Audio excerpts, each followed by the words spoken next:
Ibu yang dikasihi oleh Tuhan, pada kesempatan hari ini kita kembali untuk belajar bersama-sama dalam School of Success. Hari ini kita memasuki pelajaran yang ketujuh mengenai kedatangan Yesus yang kedua kalinya. Bapak Ibu yang saudara yang dikasihi oleh Tuhan, hari-hari ini dengan kondisi pandemi COVID-19, banyak orang yang ketakutan, mereka mengira bahwa hari-hari ini adalah masa di mana Tuhan Yesus akan datang yang kedua kali. Tidak salah punya pemikiran seperti itu untuk supaya kita bersama-sama mempersiapkan diri kedatangan Yesus yang kedua kalinya. Karena itu dalam kesempatan hari ini kita akan masuk untuk pelajaran kita mengenai kedatangan Yesus yang kedua kalinya. Kita buka bersama-sama dalam Kisah Para Rasul, pasal yang pertama, ayat yang ke-10 sampai ayat yang ke-11. Kisah Rasul 1 ayat 10 sampai ayat yang ke-11, firman Tuhan berkata demikian, "Dan sementara mereka terbelalak ke langit selagi Dia pergi, maka tampaklah dua pria dengan pakaian putih berdiri di dekat mereka, yang juga mengatakan, 'Hai para pria, hai orang-orang Galilea, mengapa kamu berdiri sambil memandang ke langit? Yesua ini yang telah terangkat ke surga dari antara kamu, demikianlah Dia akan datang kembali dengan cara yang telah kamu lihat Dia pergi ke surga.'" Bapak Ibu Saudara, ayat ini sangat jelas bahwa ketika peristiwa Yesus naik ke surga, Yesus memberikan tanda, Yesus mengutus dua malaikat kepada para murid untuk menyampaikan bahwa sebagaimana mereka melihat Yesus terangkat ke surga, demikian Yesus pun akan datang yang kedua kalinya. Nah, karena itu saudara, kita harus meyakini bahwa Yesus pasti akan datang yang kedua kalinya untuk menjemput saya dan saudara yang percaya kepada Yesus Kristus. Amin. Kita yang hidup dalam anugerah pasti diselamatkan karena kebaikan Yesus Kristus, saudara. Nah, karena itu saudara, syarat utama bahwa kita terangkat, kita akan bertemu muka dengan Yesus, yaitu cukup dengan percaya kepada Yesus Kristus saja, saudara. Nah, memiliki iman yang teguh di akhir zaman ini, Yesus pun akan mencari orang-orang yang beriman, yang punya iman. Adakah yang punya iman di muka bumi ini sampai detik ini? Dan saya percaya orang-orang tersebut adalah kita semua, saya dan setiap saudara.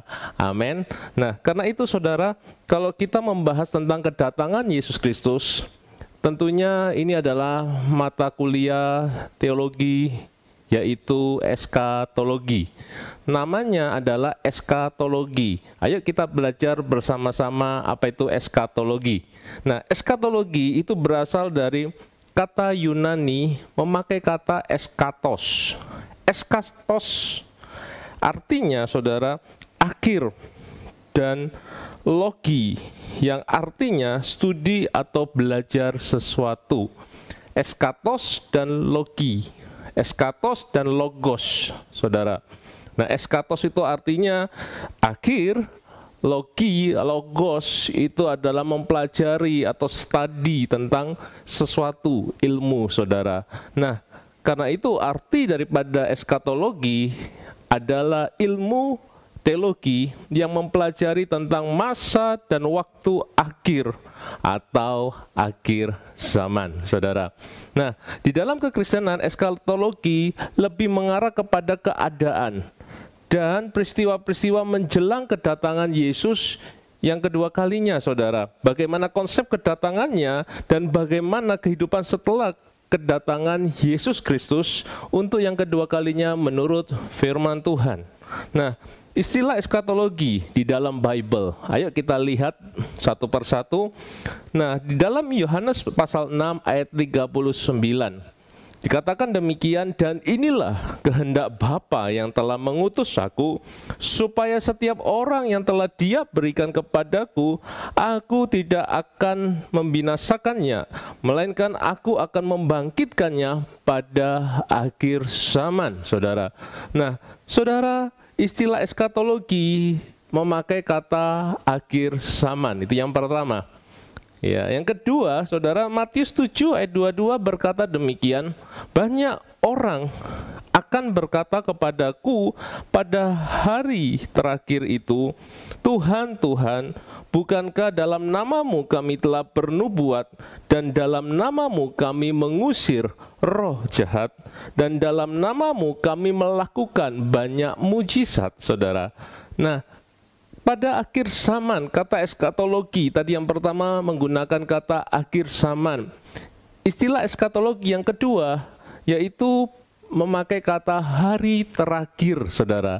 Hari terakhir. Nah, berikut yang ketiga, istilah eskatologi. Kisah Rasul 2 ayat 20, maksud saya, dikatakan matahari akan berubah menjadi gelap dan bulan menjadi darah sebelum hari Yahweh yang besar dan mulia itu datang. Yang ketiga, kata eskatologi disamakan dengan hari kedatangan Tuhan atau hari Yahweh datang, saudara. Nah, yang keempat, 2 Petrus 3 ayat 10. Namun hari Tuhan akan datang seperti pencuri di waktu malam. Olehnya langit akan berlalu dengan suara gemuruh dan Nasir akan lebur dengan terbakar panas yang membara, juga bumi dan kegiatan-kegiatan yang ada di dalamnya akan terbakar habis. Yang keempat, kata eskatologi disamakan dengan hari Tuhan, saudara. Nah, yang kelima, Filipi 1 ayat yang ke-10, agar kamu membuktikan apa yang berharga, sehingga kamu menjadi murni dan tanpa cacat pada hari Hamasya atau Kristus, saudara. Yang kelima, kata eskatologi disamakan dengan kata Kristus, hari Kristus atau hari Hamasya. Nah, saudara yang dikasih oleh Tuhan, yang keenam, 1 Tesalonika 4 ayat yang ke-16 sampai ayat yang ke-17. Sebab dengan suatu seruan, dengan suara penghulu malaikat dan dengan sangkakala Elohim, Dia akan turun dari sorga, dan orang-orang yang mati dalam Hamasya mereka akan pertama dibangkitkan, saudara. Ayat 17, kemudian kita yang hidup, yang masih tinggal, akan diangkat bersama-sama dengan mereka dalam awan-awan ke dalam pertemuan Tuhan di angkasa. Dan demikian kita akan senantiasa berada bersama Tuhan. Saudara, yang keenam, eskatologi disamakan dengan hari kebangkitan dan pengangkatan, saudara. Terjadi rapture, saudara. Nah, kemudian yang ke-7, dikatakan Matius 12 ayat yang ke-36. Firman Tuhan berkata demikian, saudara. Namun aku berkata kepadamu bahwa setiap perkataan sia-sia yang sekiranya orang-orang akan membicarakannya, tentang perkataan itu mereka harus mempertanggungjawabkannya pada hari penghakiman. Yang ke-7, eskatologi disamakan dengan hari penghakiman, saudara. Nah, apapun istilahnya, saudara, eskatologi ini berbicara tentang akhir zaman, tentang kedatangan Yesus yang kedua kalinya, Bapak Ibu, saudara yang dikasih oleh Tuhan. Nah, saudara, kita akan melihat eskatologi di dalam perjanjian lama sekarang. Nah, di dalam perjanjian lama ada banyak ayat firman Tuhan yang menyebutkan peristiwa-peristiwa tertentu yang menjadi suatu gambaran tentang keadaan yang terjadi di akhir zaman. Saudara, ada juga firman Tuhan yang secara spesifik dituliskan menjadi sebuah nubuatan untuk keadaan di akhir zaman, Bapak Ibu. Nah, yang pertama, ayo kita lihat ayatnya di dalam Ulangan 4 ayat 29 sampai ayat yang ke-31. Dikatakan, tetapi dari sana kamu akan mencari Yahweh Elohimmu, dan engkau akan menjumpai apabila engkau mencari Dia. dengan segenap hatimu, dengan segenap jiwamu. Di ayat 30, di dalam kesesakanmu, pada saat semua hal ini menimpa engkau di kemudian hari, maka engkau akan kembali kepada Yahweh Elohimmu dan akan mendengarkan suaranya, sebab Yahweh Elohimmu adalah Elohim yang penuh dengan kemurahan. Dia tidak akan meninggalkan dan memusnahkan engkau ataupun melupakan perjanjian leluhurmu yang Dia telah bersumpah kepada mereka. Ya, di dalam perjanjian lama, saudara, tentang akhir zaman digambarkan tentang keadaan yang memburuk dan manusia akan mencari Tuhan, saudara. Sesuai dengan kitab Ulangan tadi, pasal 4 ayat 29 sampai ayat yang ke-31.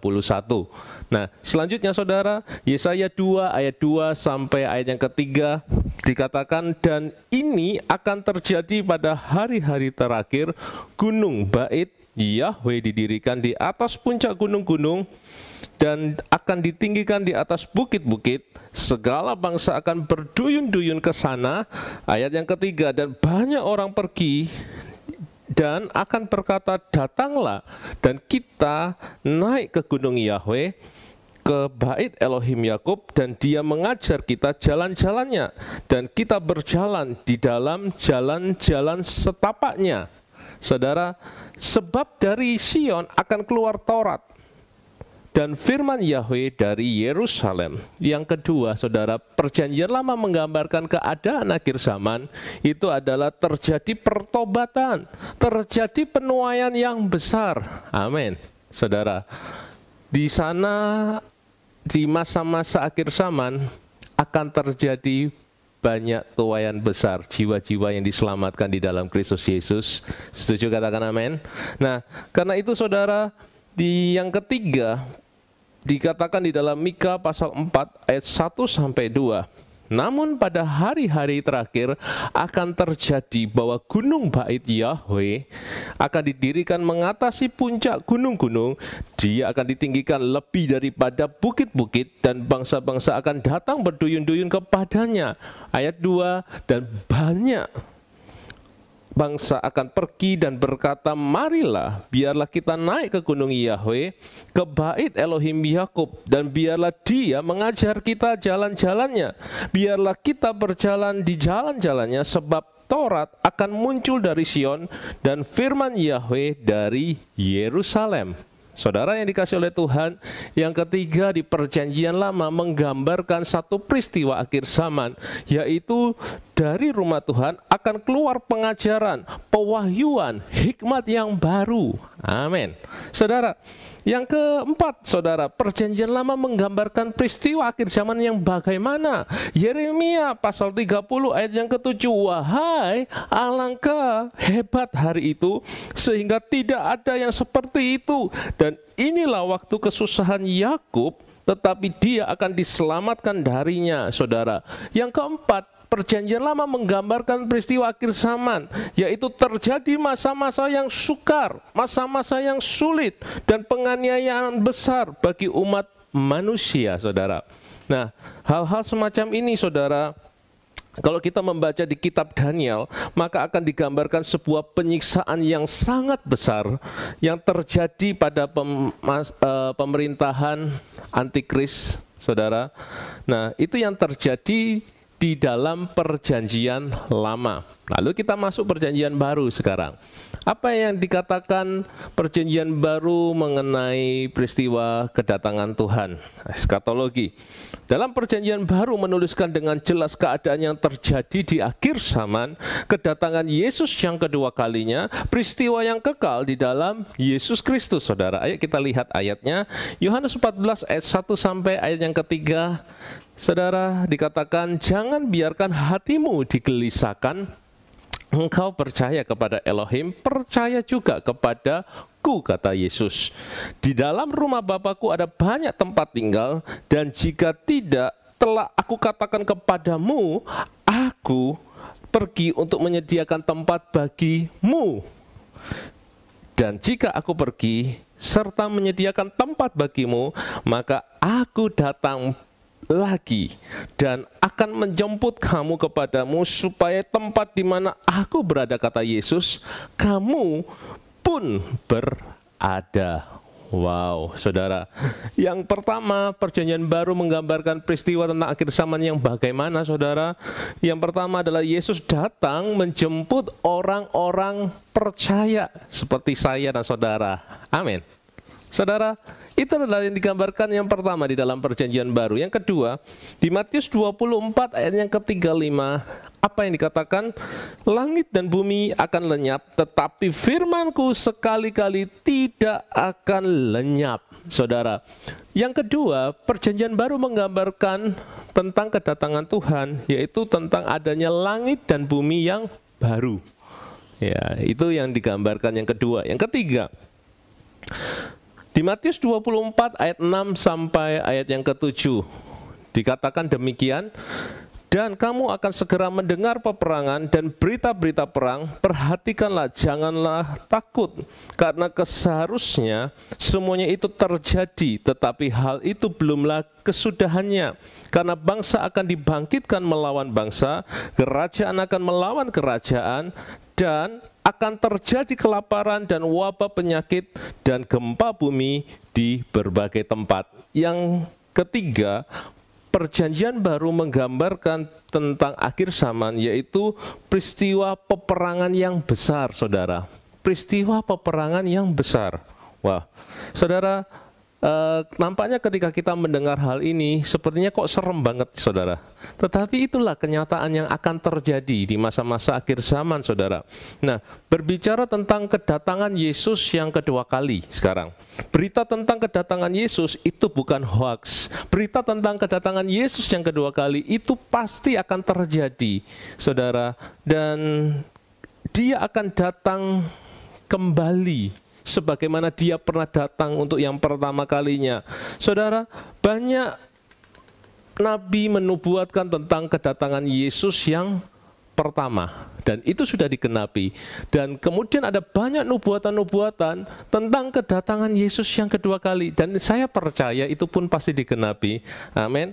Nah, melalui sos ini, School of Success, saya dan saudara diingatkan kembali bahwa kedatangan Yesus merupakan sebuah kepastian. Jadi kita di dalam Yesus bukan berbicara tentang mudah-mudahan, tetapi Yesus selalu memberikan kepastian bagi saya dan saudara. Bukan kiranya, bukan semoga, bukan insya. Ya, biasanya seperti itu, saudara. Tidak, saudara. Tetapi pasti Yesus datang kedua kalinya untuk menjemput saya dan saudara. Kita mengalami perjumpaan dengan Kristus di sorga. Nah, firman Tuhan tidak pernah salah. Firman Tuhan tidak pernah gagal. Sekali Tuhan berfirman, Yesus pasti menggenapinya. Sekali Yesus berfirman, Yesus pasti menggenapinya, saudara. Nah, kalau Yesus datang dan sampai saat ini kenyataannya kok belum melihat kedatangan itu, saudara, yang kedua kalinya, saudara, bukan berarti dia nggak datang. Pasti akan datang, saudara.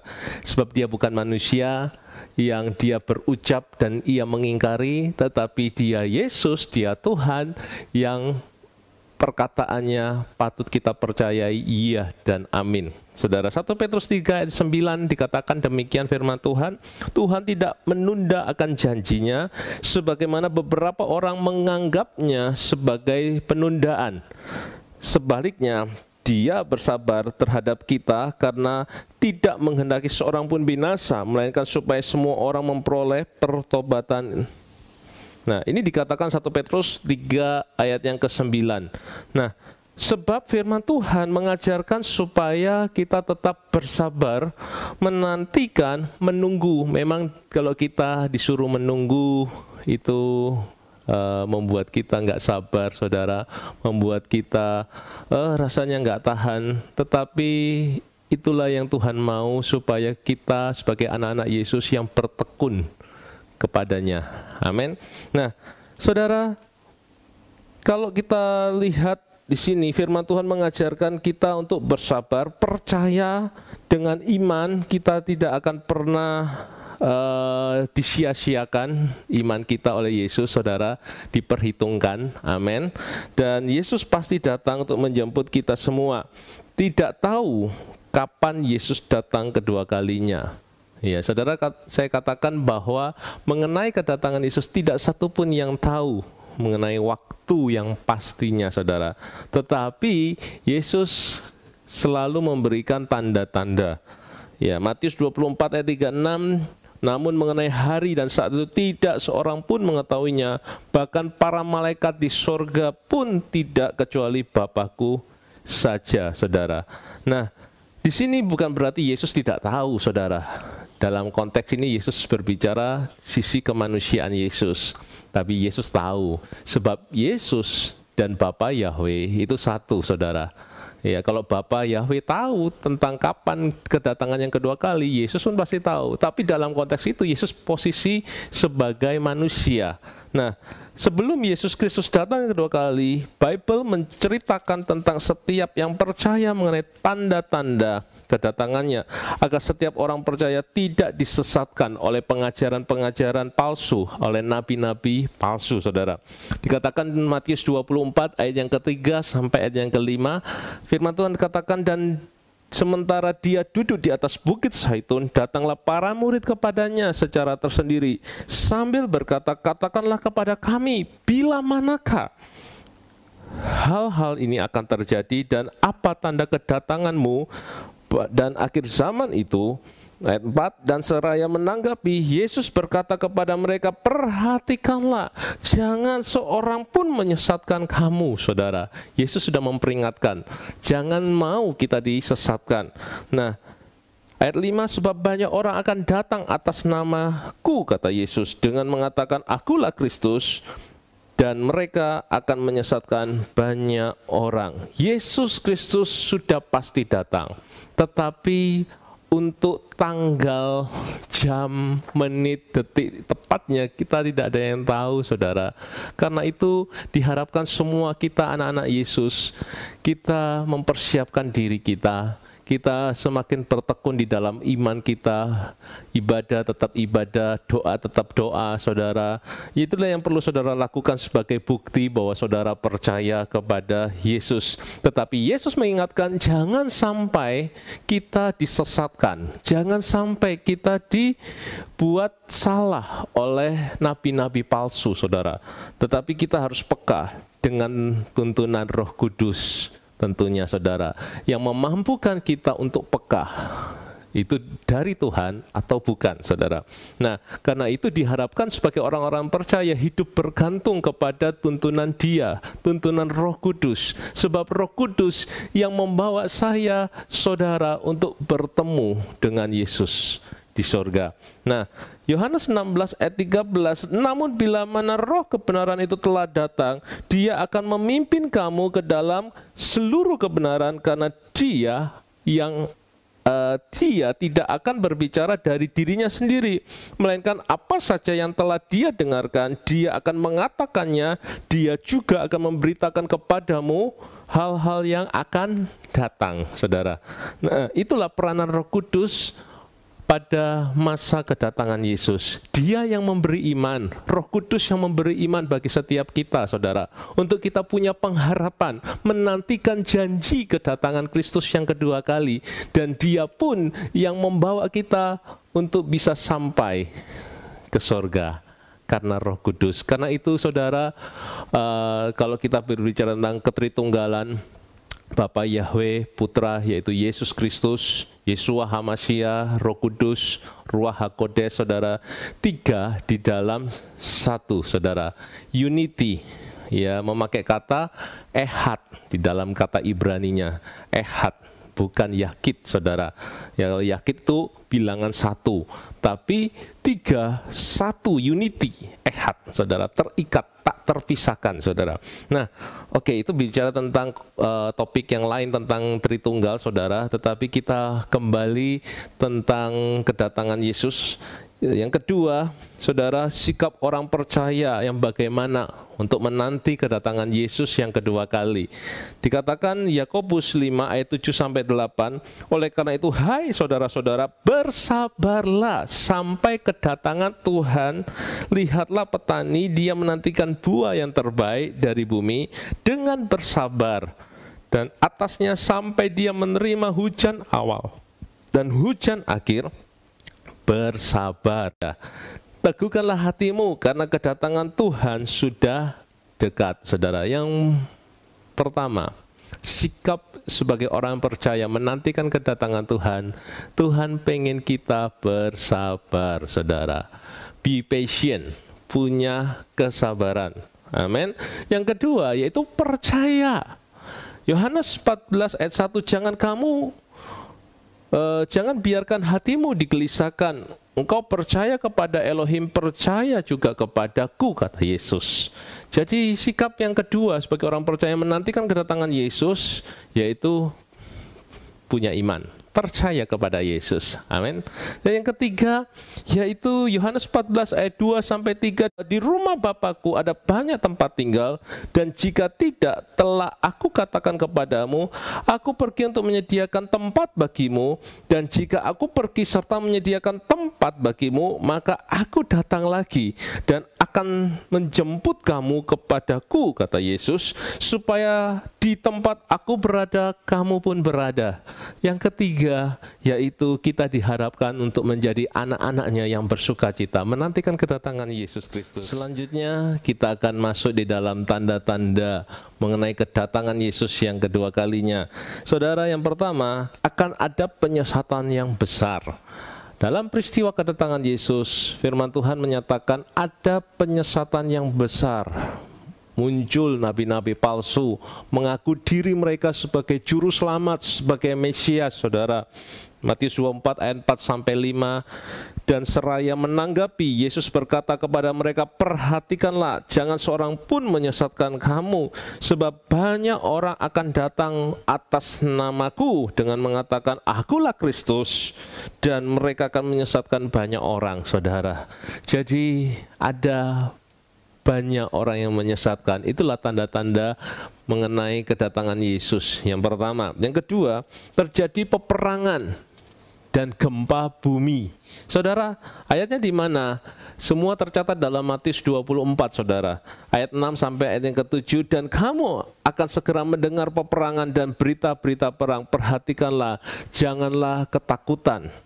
Karena seharusnya semuanya itu terjadi, tetapi hal itu belumlah kesudahannya.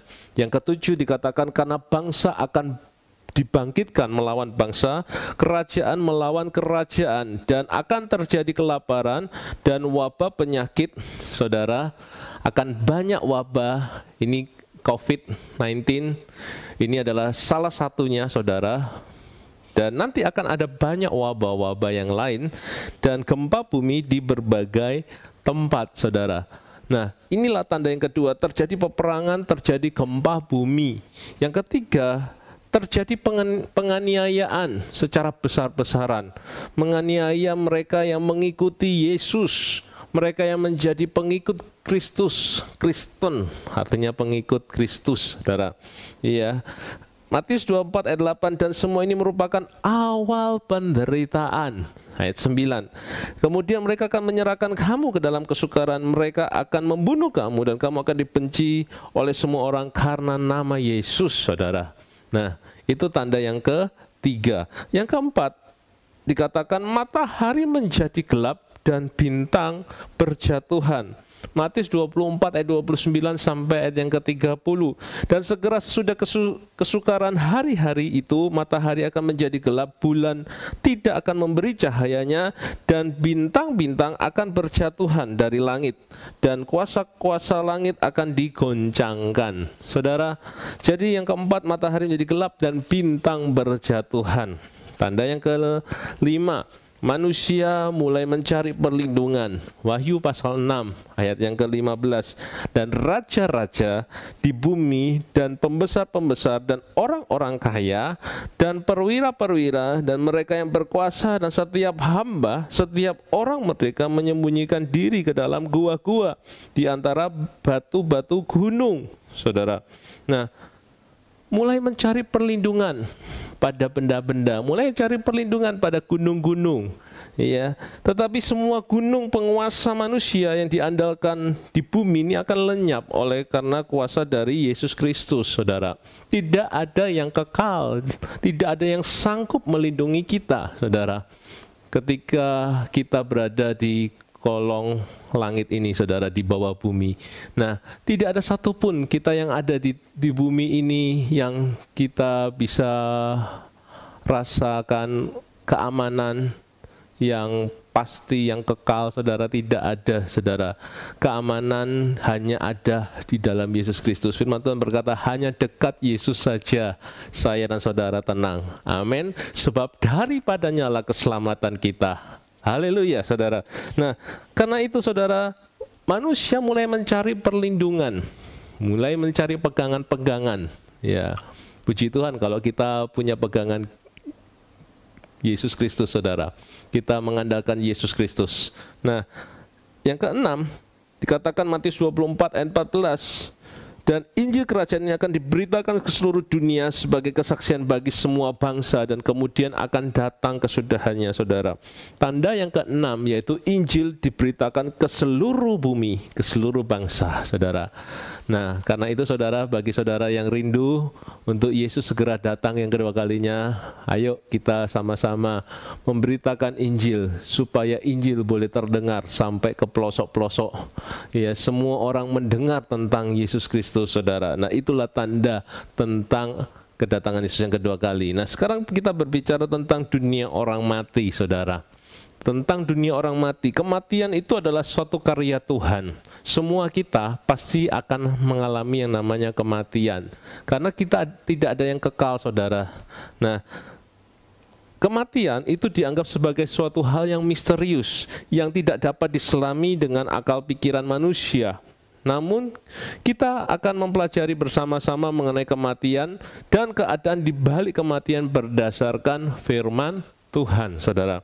Nah, Bible menuliskan beberapa keadaan manusia di balik kematian. Yuk kita lihat bersama-sama. Dikatakan Pengkhotbah 12 ayat yang ke-7.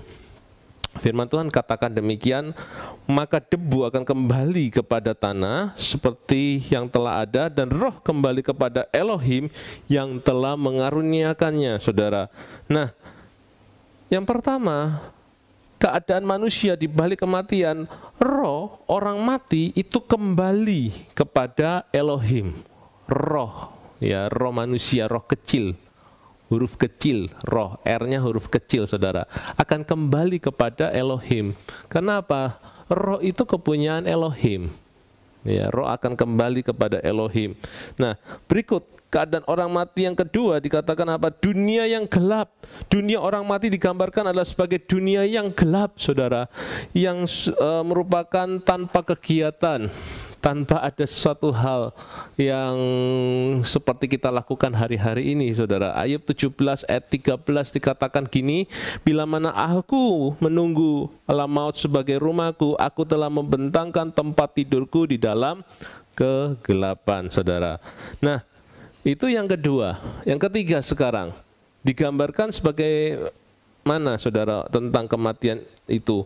Yaitu Ayub 14 ayat 12, demikianlah manusia terbaring dan tidak bangun sampai langit tidak ada lagi. Mereka tidak akan terjaga dan tidak bangun dari tidurnya. Jadi yang dinamakan kematian itu manusia tertidur untuk selama-lamanya, saudara. Ya, itu jasmaninya maksudnya, saudara. Ya, jadi itu keadaan manusia yang mati, yang meninggal, itu seperti orang yang tertidur dan tidak bangun-bangun lagi.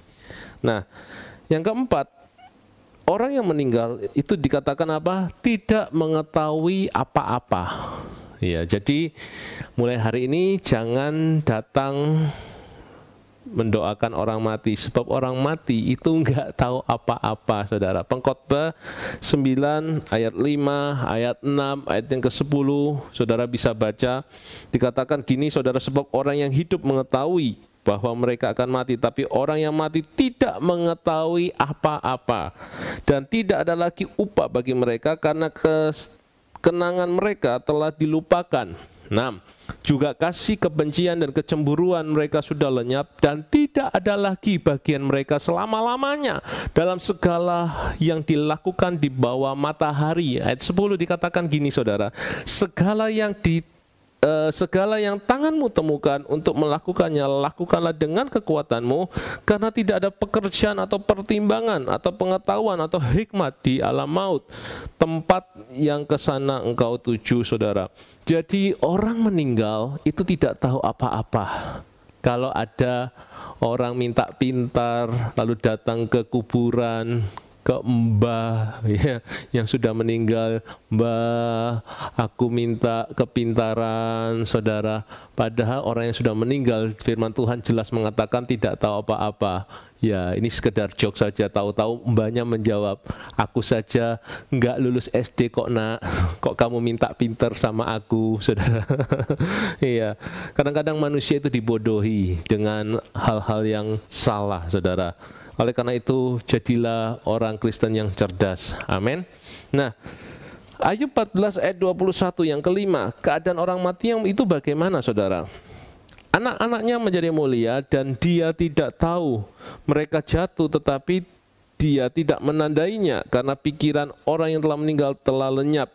Mazmur 146 ayat yang keempat dikatakan gini, nyawanya akan lenyap, ia akan kembali ke tanahnya, pikiran lenyap pada hari itu juga. Jadi yang kelima, orang yang meninggal digambarkan apa? Tidak ada lagi memiliki hubungan dengan yang masih hidup. Jadi orang meninggal dengan orang yang hidup itu tidak ada hubungannya, saudara. Jangan mau ditipu. Ya, kita anggap bahwa orang yang meninggal, mereka rohnya masih bergentayangan. Enggak, saudara, Bible tidak pernah mencatat soal gentayangan. Tidak ada ayat menyatakan tentang roh yang gentayangan, saudara. Roh penasaran, tidak ada, saudara. Yang benar adalah iblis yang menyerupai orang yang sudah meninggal itu, saudara. Kita dibodohi lagi, saudara. Sehingga apa? Kita mengalami ketakutan. Kok orang itu sudah meninggal datang ke rumah, aku melihat dia, bahkan berkata kelaparan, minta makan, kok nggak sembayangi aku. Nah, akhirnya mengalami ketakutan. Karena ketakutan, akhirnya kita jadi bulan-bulanan dikerjain oleh setan, saudara. Jadi orang yang meninggal dengan orang yang hidup itu tidak ada hubungannya. Jangan mau ditipu, saudara. Yang keenam, Lukas 23 ayat 43, dan Yesus berkata kepadanya, sesungguhnya aku berkata kepadamu, hari ini kau akan bersama dengan aku di Firdaus. Saudara ingat peristiwa ini? Peristiwa penjahat yang ada di samping Yesus, yang satu penjahatnya kurang ajar, saudara, yang satu penjahat yang punya iman. Yesus, ingatlah akan aku. Lalu Yesus menjawab, hari ini engkau bersama-sama dengan aku di Firdaus, saudara. Nah, jadi di sini orang yang meninggal di dalam Yesus, ya baik dari zaman Adam maupun sampai zaman sekarang ini, itu ditampung di tempat yang namanya Firdaus, yang sungguh-sungguh dengan Tuhan loh ya, saudara. Sampai kapan? Sampai nanti hari penghakiman, saudara. Jadi ada tempat sementara, dalam bahasa Yunani itu memakai kata paradeisos, ya, atau Firdaus, saudara. Paradeisos ini artinya apa? Sebuah tempat orang-orang percaya yang telah meninggal atau diangkat oleh Yesus Kristus. 2 Korintus 12 ayat yang keempat dikatakan gini, bahwa dia telah direnggut atau diangkat ke dalam Firdaus, dan dia telah mendengarkan firman yang tak terucapkan, yang bagi manusia tidak diperbolehkan untuk membicarakannya. Jadi saudara, Firdaus adalah tempat yang Tuhan sediakan bagi orang percaya yang hanya diketahui oleh Yesus Kristus sendiri. Ya, tempat penampungan sementara sampai nanti hari penghakiman, saudara. Lalu bagaimana tentang mereka yang hidupnya tidak di dalam Kristus? Mereka yang meninggal dalam kondisi berbuat dosa, saudara. Ya, mereka nggak percaya Yesus, yaitu mereka pada satu tempat yang bernama Hades. Ya, jadi kalau tempat penampungan sementara bagi orang percaya itu namanya Firdaus, tempat penampungan sementara bagi orang-orang yang tidak di dalam Kristus adalah Hades, saudara. Nah, menyerupai neraka, saudara, panas juga. Tapi belum sepanas neraka, saudara. Jadi, selanjutnya yaitu ada kebangkitan setelah kematian. Kebangkitan orang percaya, saudara. Jadi setiap saudara yang percaya kepada Yesus itu ada kebangkitan. Amin. Untuk hidup bersama dengan Kristus selama-lamanya di sorga. Nah, 1 Tesalonika 4 ayat 16 sampai 17. Dikatakan gini, sebab dengan satu seruan, dengan suara penghulu malaikat, dengan sangkakala Elohim, dia akan turun dari sorga, dan orang-orang yang mati dalam Kristus, mereka akan pertama-tama dibangkitkan.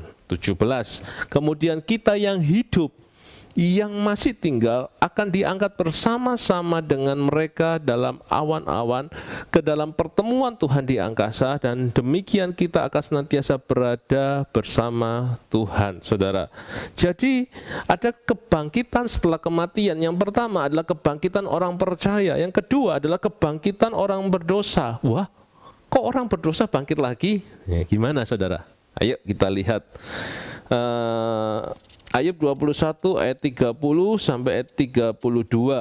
Saudara, dikatakan gini, bahwa orang jahat itu disimpan pada hari kebinasaan dan dibawa keluar pada hari murka besar. Dia yang akan dibawa ke kuburan dan akan tetap di dalam kubur. Jadi orang yang berdosa pun dibangkitkan untuk apa? Untuk disiapkan. Ya, disiapkan pada waktu kebinasaan, saudara. Nah, kemudian yang berikut, orang berdosa dibangkitkan untuk apa? Disiapkan untuk dihakimi. Menurut Yohanes 5 ayat 28 sampai ayat 29. Dikatakan gini, janganlah heran akan hal itu, sebab saatnya tiba ketika semua orang yang berada di dalam kubur akan mendengarkan suaranya, 29, dan mereka akan keluar, yaitu mereka yang telah melakukan hal-hal yang baik menuju kebangkitan bagi kehidupan, sedangkan mereka yang telah melakukan hal-hal yang jahat menuju kebangkitan pada penghakiman. Yang benar dibangkitkan ya untuk menerima penghakiman juga. Yang salah pun dibangkitkan untuk menerima penghakiman. Semua orang akan dihakimi. Tetapi percayalah, saudara, karena Yesus, saya dan saudara diselamatkan. Dia yang berdiri, Yesus yang berdiri di depan Bapa Yahweh pada hari penghakiman itu. Dia yang menjadi pembela kita. Amin. Kenapa? Darah Yesus sudah ada pada saya, pada setiap saudara. Darahnya itu yang membuat kita menjadi lunas segala hutang-hutang akibat dosa. Itu sudah dilunaskan Yesus dengan darahnya yang kudus. Amin. Dengan darah Yesus yang mahal, luar biasa. Itu kebaikan Yesus Kristus, saudara. Karena itu saudara tetap percayalah Tuhan Yesus Kristus. Nah, sekarang kita akan belajar bersama-sama urutan menjelang kedatangan Yesus yang kedua kali. Kita akan mengenal yang namanya rapture, saudara.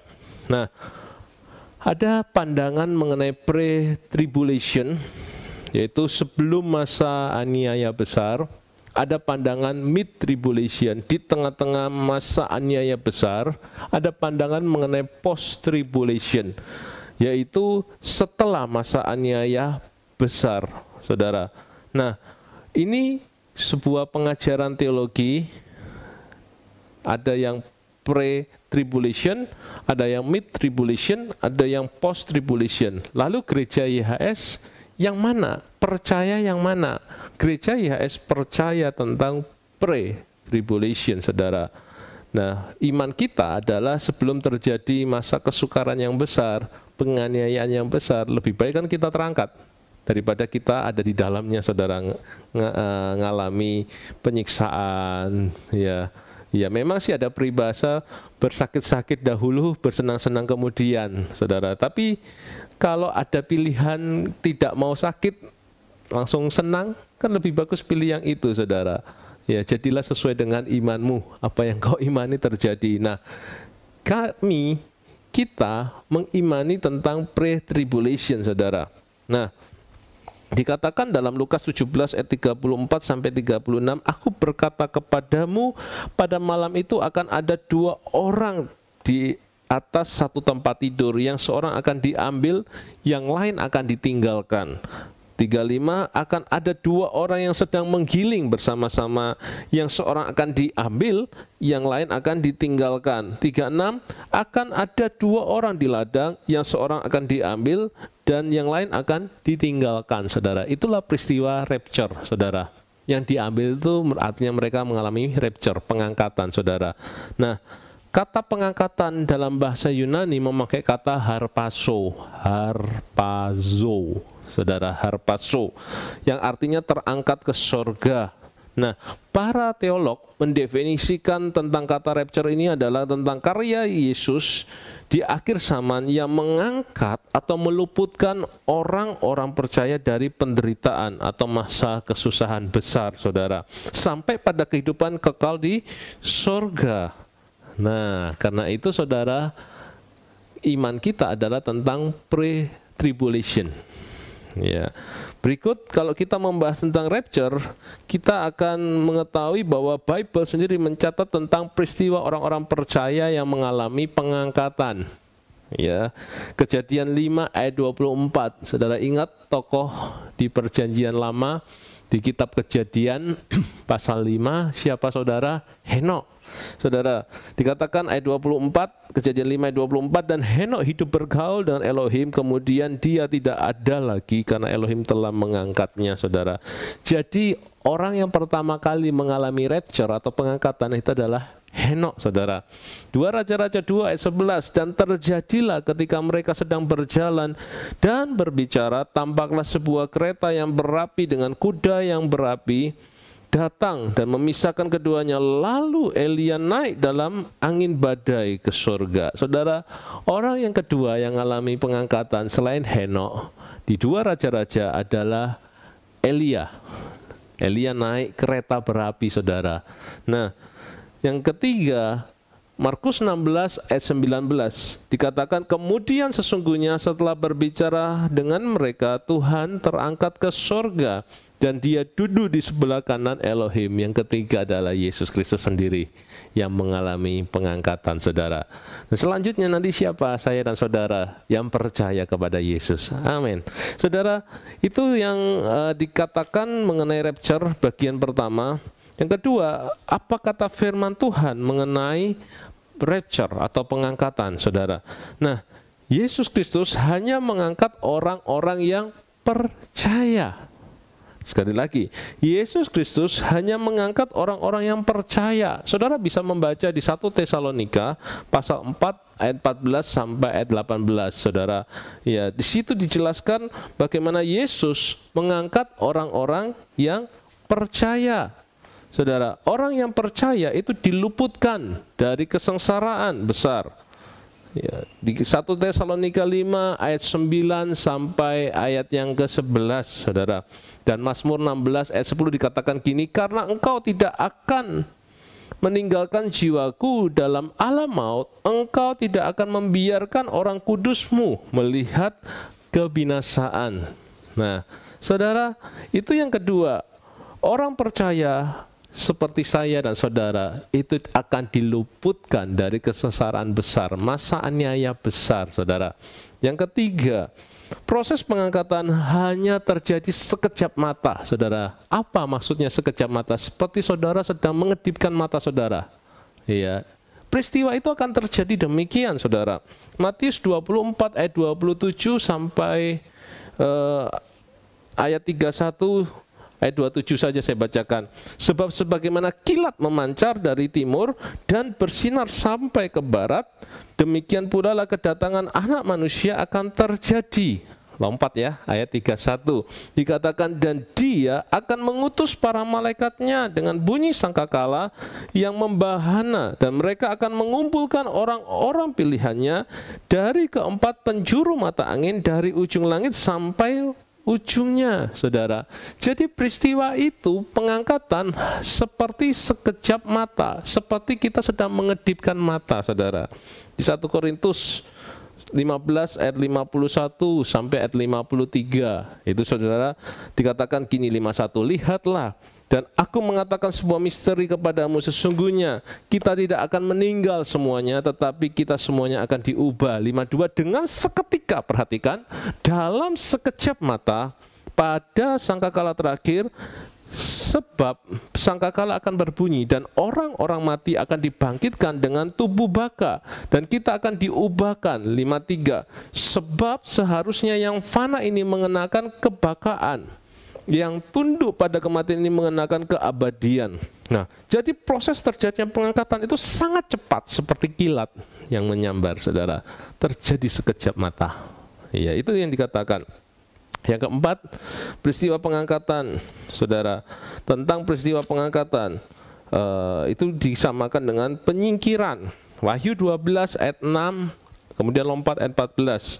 Dan wanita itu melarikan diri ke padang gurun, di mana dia mempunyai suatu tempat yang telah disiapkan oleh Elohim, agar di sana mereka dapat memberi makan wanita itu selama 1260 hari. 14, dikatakan, dan kepada wanita itu telah diberikan 2 sayap Raja Wali besar, supaya dia dapat terbang menuju padang gurun ke tempatnya, di mana di sana dia diberi makan selama 1 masa dan 2 masa, setengah masa, jauh dari hadapan ular itu. Jadi ayat ini menggambarkan bahwa wanita yang dimaksud dalam ayat ini, saudara, yaitu adalah tentang gereja Tuhan, atau tentang orang-orang yang percaya mempelai Kristus. Mereka akan dibawa kepada suatu tempat yang disiapkan Yesus bagi mereka yang percaya, jauh dari iblis, jauh dari antikris, sampai masa yang ditentukan oleh Yesus Kristus sendiri. Haleluya, saudara. Ya, itu tentang pengangkatan. Selanjutnya, yang kedua, kalau kita berbicara tentang kedatangan Yesus, kita akan menemukan tentang peristiwa perkawinan anak domba. Setelah pengangkatan, terjadi perkawinan anak domba. Apa itu perkawinan anak domba? Perkawinan antara gereja dan Tuhan, saudara. Nah, perkawinan antara orang-orang kudus dengan Kristus. Yang dimaksud perkawinan ini bukan perkawinan yang berkaitan seperti adanya hal yang berbau seksual, bukan, saudara. Iya, perkawinan di sini yang dimaksud adalah bukan secara hurufiah, bukan secara literal, seperti halnya pemahaman kita tentang pernikahan. Bukan itu, saudara. Bukan berkaitan dengan seksual, bukan, saudara. Tetapi yang dimaksud dengan pernikahan anak domba ini adalah keadaan, kemuliaan, dan sukacita yang besar, digambarkan sebagai pesta perkawinan anak domba, di mana terjadi perjumpaan antara gereja dengan Kristus, saudara. Iya, perkawinan anak domba adalah sebuah pesta sukacita yang besar yang dibuat oleh Bapa Yahweh bagi mereka yang telah percaya kepada Yesus Kristus. Pesta sukacita bagi Kristus yang adalah mempelai pria, dan gereja atau orang-orang percaya sebagai mempelai wanita. Dikatakan Matius 22 ayat yang kedua, kerajaan surga diumpamakan dengan seorang raja yang menyelenggarakan pesta perkawinan untuk putranya. Saudara, ini yang dikatakan mereka yang diangkat Tuhan dalam peristiwa rapture, saudara, akan masuk dalam perjamuan kawin anak domba. Ya, semua orang akan bersukacita di dalam perkawinan anak domba. Wahyu 19 ayat yang ke-7 dikatakan, marilah kita bersukacita dan bersorak-sorai dan muliakan Dia, karena hari perkawinan anak domba telah tiba dan pengantinnya telah siap sedia, saudara. Nah, pandangan tentang perkawinan anak domba. Apakah kata firman Tuhan mengenai perkawinan anak domba? Dan apa yang terjadi dalam perkawinan anak domba ini? Dikatakan Wahyu 19 ayat yang ke-7 tadi, terjadi sukacita yang besar. Wah, saudara. Ya. Yang berikut dikatakan perjumpaan orang percaya dengan Kristus. Seperti yang dikatakan Matius 25 ayat 1 sampai ayat yang ke-13. Nanti saudara bisa membaca. Ya, dikatakan tentang peristiwa orang percaya dengan Kristus. Terjadi perjumpaan. Nah, kemudian di situ Yesus sebagai mempelai pria, Matius 9 ayat 15.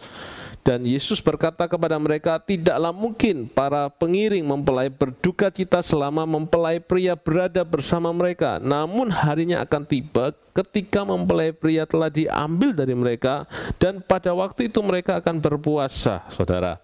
Ya, Yesus sebagai mempelai pria dan orang-orang percaya itu sebagai mempelai wanita. 2 Korintus 11 ayat yang ke-12 dikatakan gini, sebab aku mencemburui kamu dengan cemburu ilahis, karena aku telah mempertunangkan kamu kepada seorang suami yang mempersiapkan seorang perawan yang suci bagi Hamasya, saudara. Jadi di sini orang percaya dan Yesus Kristus saling mengasihi, ya, saling mengasihi. Efesus 5 ayat 24 sampai ayat yang ke-27, saudara. Namun bahkan sebagaimana gereja ditundukkan kepada Hamasya, demikian pula para istri kepada suami mereka sendiri dalam segala hal. 25, para suami, kasihilah istri kamu sendiri sebagaimana juga Hamasya telah mengasihi gereja dan telah menyerahkan dirinya sendiri demi dia. 26, agar dia dapat menguduskan dengan membersihkan dalam permandian air oleh firman. 27, sebab dia dapat menghadirkannya bagi dirinya sendiri suatu gereja yang cemerlang, yang tidak mempunyai cacat atau kerut atau sesuatu yang serupa itu, melainkan supaya dia kudus dan tanpa celah, saudara. Ya, jadi itu peristiwa perjamuan kawin anak domba. Yang ketiga, kita akan menemukan selanjutnya yaitu yang namanya antikristus, saudara. Ya, Bible sudah menubuatkan tentang antikristus, orang-orang yang menolak Kristus. 1 Yohanes 2 ayat 18, hai anak kecil, inilah waktu yang terakhir, dan seperti yang telah kamu dengar bahwa antikristus akan datang. Sekarang bahkan banyak antikristus telah muncul. Dari itu kita tahu bahwa ini adalah waktu terakhir. Jadi seperti musuh yang menanam benih ilalang di tengah-tengah gandum, seiring dengan pertumbuhan gereja, saudara, Antikris juga sedang memperbesar kekuasaannya. Antikris bukan hanya diam-diam saja, sebagaimana orang Kristen, kita sudah tidak asing lagi dengan antikris, tetapi sayangnya banyak orang Kristen yang tidak mengerti tentang antikris, saudara. Nah, beberapa orang berpandangan bahwa antikris adalah penyiksa yang sangat kejam, tidak memiliki belas kasihan. Nah, ini pandangan kelompok-kelompok Kristen lainnya mengatakan bahwa antikris adalah orang-orang yang menganiaya orang percaya, membakar gereja, merusak gereja, melarang orang percaya beribadah kepada Yesus Kristus, saudara. Nah, ini pandangan-pandangan yang ada. Namun di kelas ini, saudara, nah, kita mempelajari tentang antikris. Apakah yang dilakukan antikris sebelum kedatangan Yesus Kristus kedua kalinya, sehingga kita memiliki pemahaman yang benar sesuai dengan firman-Nya, saudara. Nah, antikris ini berasal dari kata Yunani yaitu antikristos. Antikristos artinya apa? Ya, sebenarnya antikristos ini terdiri dari dua kata, yaitu kata anti dan kata Kristos. Anti artinya melawan atau menolak, saudara. Kristos artinya Kristus. Ya, jadi antikristus artinya melawan Kristus atau menolak Kristus. Itu artinya antikris. Siapa sebenarnya antikris itu, saudara? Siapa ya? Nah, Bible dengan jelas menuliskan bahwa antikris itu adalah dan segala kejahatan yang dilakukannya di muka bumi sebelum Yesus Kristus datang yang kedua kalinya, saudara. Nah, mereka bukan berasal dari Kristus. Yang pertama, jelas mereka bukan berasal dari Kristus, saudara. 1 Yohanes 2 ayat 18 sampai ayat yang ke-19. Dikatakan, hai anak-anak kecil, inilah waktu yang terakhir, seperti yang telah kamu dengar bahwa antikristus akan datang. Sekarang bahkan banyak antikristus telah muncul. Dari itu kita tahu bahwa kita adalah waktu yang terakhir. 19, mereka telah muncul dari antara kita, tetapi mereka bukanlah berasal dari kita, saudara. Sebab jika mereka berasal dari kita, mereka akan tetap tinggal bersama kita. Sebaliknya supaya mereka dapat dinyatakan bahwa mereka semua bukanlah berasal dari kita. Jadi antikristus harus muncul sebelum kedatangan Yesus Kristus yang kedua kalinya. Ya, menjadi sebuah tanda kedatangan Yesus yang kedua kalinya, saudara.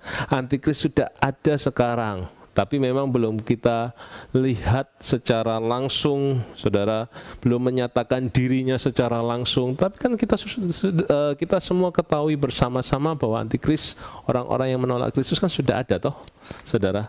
Iya. Jadi inilah yang dimaksud dengan antikris. Mereka adalah bukan berasal dari Kristus. Yang berikut, antikris itu adalah yang disebut dengan pendusta. 1 Yohanes 2 ayat 22. Siapakah pendusta itu? Jika bukan dia yang menyangkal bahwa Yesus adalah Kristus, dialah antikristus yang menyangkal Bapa maupun Putra, saudara. Jadi antikristus itu sama dengan pendusta, yaitu mereka yang menyangkal atau menolak Yesus Kristus sebagai Tuhan dan Juru Selamat. Rajin ke gereja, KTP-nya Kristen, ternyata dia seorang yang menyangkal atau pendusta, saudara. Seperti Petrus, sebagai contoh puji Tuhan, Petrus diubahkan Yesus. Petrus mengalami pertobatan, saudara. Sempat menyangkal Yesus 3 kali, tetapi Petrus bertobat kembali kepada Yesus Kristus, saudara. Nah, itu yang kedua, saudara, digambarkan sebagai pendusta, antikristus. Yang ketiga, antikristus digambarkan sebagai roh yang menyesatkan manusia. 1 Yohanes pasal yang keempat ayat yang ketiga. Dan setiap roh yang tidak mengaku bahwa Yesus Kristus telah datang dalam daging, ia tidak berasal dari Elohim. Dan inilah antikristus yang telah kamu dengar bahwa dia akan datang, dan sekarang dia sudah ada di dalam dunia ini. Jadi roh yang menyesatkan, antikristus itu adalah roh yang menyesatkan, tidak mau mengakui Yesus sebagai Kristus, sebagai juru selamat, sebagai penyelamat, saudara. Ya, itu yang ketiga. Yang keempat, antikristus digambarkan adalah dia memperalat manusia untuk menyesatkan yang lain. 2 Yohanes 1 ayat yang ke-7, sebab banyak yang menyesatkan telah muncul di dunia, mereka yang tidak mengaku Yesus Kristus yang datang dalam daging. Dia inilah yang menyesatkan dan antikristus, saudara. Jadi yang namanya antikristus itu menyesatkan yang lain, menjadi alat untuk menyesatkan yang lain. Jangan mau, saudara, diperalat untuk menyesatkan orang lain. Amin. Melainkan saudara menjadi berkat buat yang lain. Nah, yang kelima, yang dimaksud dengan antikris itu akan menghancurkan tempat kudus, saudara. Ya, Daniel 9 ayat 26 mengatakan demikian, dan sesudah 62 pekan Mesias akan disingkirkan dan tidak ada apapun lagi padanya. Kemudian rakyat dari seorang penguasa sambil datang menyerbu. Mereka memusnahkan kota dan tempat kudus itu. Dan pada akhirnya akan ada air bah, bahkan sampai akhir akan ada peperangan yang menghancurkan yang telah ditetapkan. Jadi yang dimaksud antikris yang keenam adalah dia yang menghancurkan tempat kudus. Dia yang menghancurkan bait Elohim, saudara. Nah, yang keenam, yang menebarkan roh kenajisan kepada manusia. Jadi yang dimaksud dengan antikris yang menebarkan roh kenajisan kepada manusia. Daniel 11 ayat yang ke-31 dikatakan kekuatan akan muncul daripadanya dan mereka akan menajiskan tempat kudus benteng itu dan akan menghapuskan kurban terus menerus yang telah ditetapkan. Mereka akan menegakkan kekejian yang membinasakan, saudara. Ya, yang ketujuh sekarang, antikristus itu apa? Antikristus itu akan meninggikan dirinya untuk disembah. Ya, 2 Tesalonika 2 ayat yang keempat, yakni dia yang menentang dan meninggikan dirinya atas segala sesuatu yang disebut ilah atau sesuatu yang disembah, sehingga dia duduk sebagai ilah di tempat kudus Elohim sambil memamerkan dirinya bahwa dia adalah Elohim. Saudara, antikristus itu meninggikan dirinya, dia pengen disembah, saudara. Ya, menyamai Mesias, menyamai Yesus, saudara. Nah, yang kedelapan, digambarkan antikristus adalah kekuatan dari naga atau iblis. Wahyu 13 ayat 1 sampai ayat yang ke-8.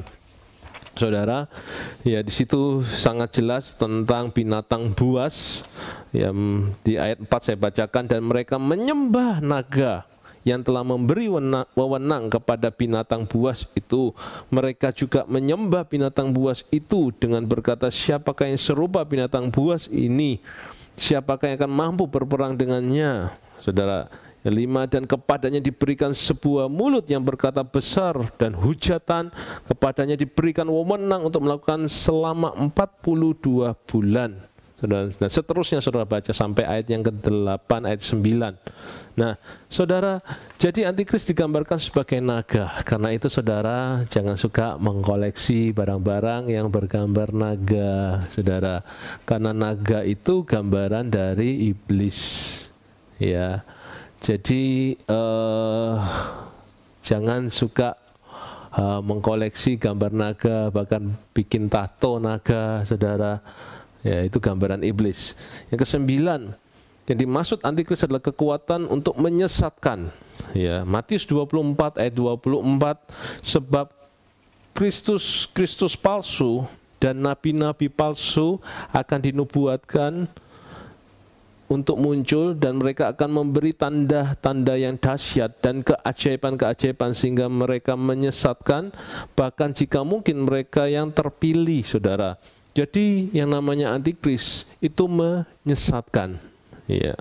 Yang ke-10, antikris digambarkan menyamar sebagai domba, serigala berbulu domba. Ya. Matius 7 ayat 15 dikatakan, namun waspadalah terhadap nabi-nabi palsu yang datang kepadamu dalam pakaian bulu domba. Dikira domba, saudara, padahal bukan. Nah, tetapi di dalamnya mereka adalah serigala yang buas. Menurut Matius 7:15, dari buahnya lah kamu akan mengenal mereka seutuhnya. Bukankah tidak pernah orang memetik buah anggur dari semak duri atau buah ara dari pohon berduri? Saudara, hati-hati. Ada banyak serigala yang berbulu domba. Itulah yang dinamakan antikris. Yang ke-11, antikris adalah raja sementara di dunia. Raja sementara, karena dia pengen disembah, saudara. Wahyu 17 ayat 11 sampai ayat 12, binatang buas yang pernah ada dan sekarang tidak ada, dia juga adalah yang ke-8. Dan dia berasal dari yang 7 itu, dan dia menuju kepada kebinasaan 12. Dan ke-10 tanduk yang telah engkau lihat ada ke-10 raja yang belum menerima kerajaan, tapi mereka akan menerima wewenang sebagai raja 1 jam bersama binatang buas itu. Jadi cuma menjadi raja sementara, saudara. Ya, yang namanya kehidupan antikris pasti mendapatkan hukuman, saudara. Saudara bisa baca di 2 Korintus pasal 11 ayat 4 ayat 13 sampai ayat 15, saudara bisa membacakannya di sana, saudara. Nah, antikris ini akan dibinasakan. 2 Tesalonika pasal 2 ayat 4 ayat 8, yakni dia yang menentang dan meninggikan dirinya atas segala sesuatu yang disebut ilah atau sesuatu yang disembah, sehingga dia duduk sebagai ilah di tempat kudus Elohim sambil memamerkan dirinya bahwa dia adalah Elohim. Saudara, ayat 8, dan kemudian dia yang durhaka itu akan disingkapkan, yaitu ia yang akan Tuhan binasakan. Saudara perhatikan, dengan roh besar dari mulutnya, dan akan melenyapkannya melalui penampakan kedatangannya, saudara. Jadi antikris ini akan dihukum, antikris ini akan dibinasakan. Yang berikut, antikris itu membangun sebuah pasukan, saudara. Antikris membangun sebuah pasukan, dan mereka membangun sebuah kekuatan kerajaan di muka bumi ini untuk menguasai apa? Perekonomian, untuk menguasai politik, untuk menguasai agama, saudara. Ya, di mana semua orang akan tunduk kepadanya, saudara.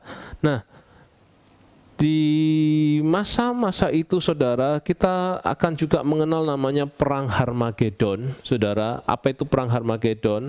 Peperangan bangsa melawan bangsa. Di situ Markus 13 ayat 7 sampai ayat yang ke-8, dan bila mana kamu mendengar peperangan dan kabar-kabar tentang perang, janganlah ketakutan, karena seharusnya itu terjadi, tetapi belum kesudahannya.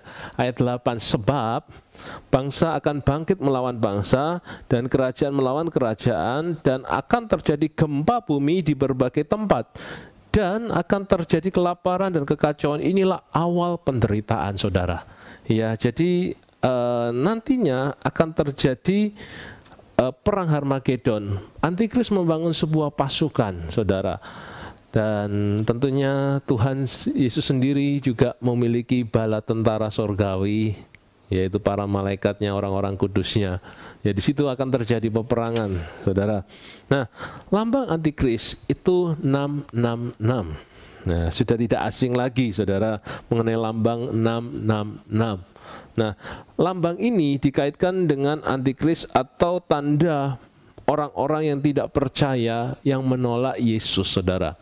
Sebenarnya angka 6 itu adalah angka manusia, saudara. Jadi 6 itu berbicara tentang angka manusia. 6 3 kali, berarti manusia, manusia, manusia. Betul-betul nggak mengandalkan Tuhan, saudara.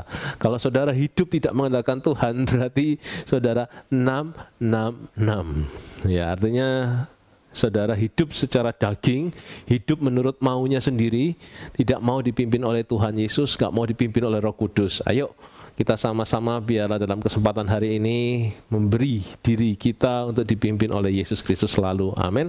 Wahyu 13 ayat yang ke-18.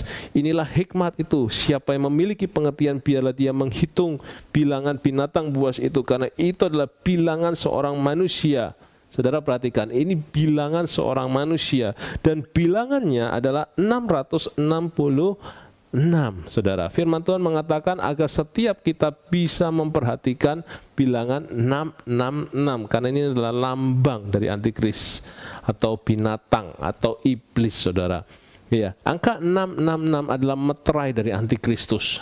Wahyu 13 ayat 16 sampai ayat yang ke-17. Dan dia membuat semua orang kecil dan besar, juga kaya dan miskin, bahkan merdeka dan hamba, supaya dia memberikan kepada mereka sebuah tanda pada tangan kanan mereka atau pada dahi mereka, ayat 17, dan supaya setiap orang tidak dapat membeli atau menjual kecuali dia mempunyai tanda atau nama binatang itu atau bilangan namanya, saudara. Jadi tanda 66 ini akan menguasai sistem perekonomian dunia. Tidak akan bisa transaksi, saudara, tanpa tanda 666, saudara. Ya, jadi akan dipasang di mana? Di dahi dan tangan kanan. Ya, ada yang menafsirkan bahwa itu bukan angka yang dipasang langsung tulisan 666 di dahi. Ini berbicara tentang pola pikir. Ya, ada yang menafsirkan seperti itu. Yang dimaksud antikris 666 ini berbicara tentang pola pikir manusia yang kemanusiaan banget, nggak mengandalkan Roh Kudus, nggak mengandalkan Tuhan hidupnya, saudara. Nah, saudara, jadi apapun bentuknya, saudara, maupun itu adalah tanda yang memang secara literal atau pemikiran tentang bagaimana kita tidak mengandalkan Tuhan, artinya mengandalkan manusia kita, saudara, itu tetap namanya antikris, saudara. Ya, mereka yang memakai tanda 666 akan mengalami penyakit bisul. Wahyu jelas mengatakan 16 ayat 2.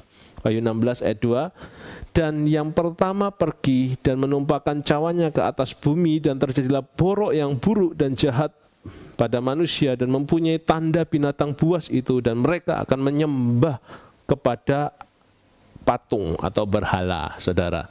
Iya, jadi Bible menuliskan bahwa mereka yang memakai tanda ini mengalami penyakit borok yang nggak bisa sembuh, buruk dan jahat, saudara, dalam tubuh mereka.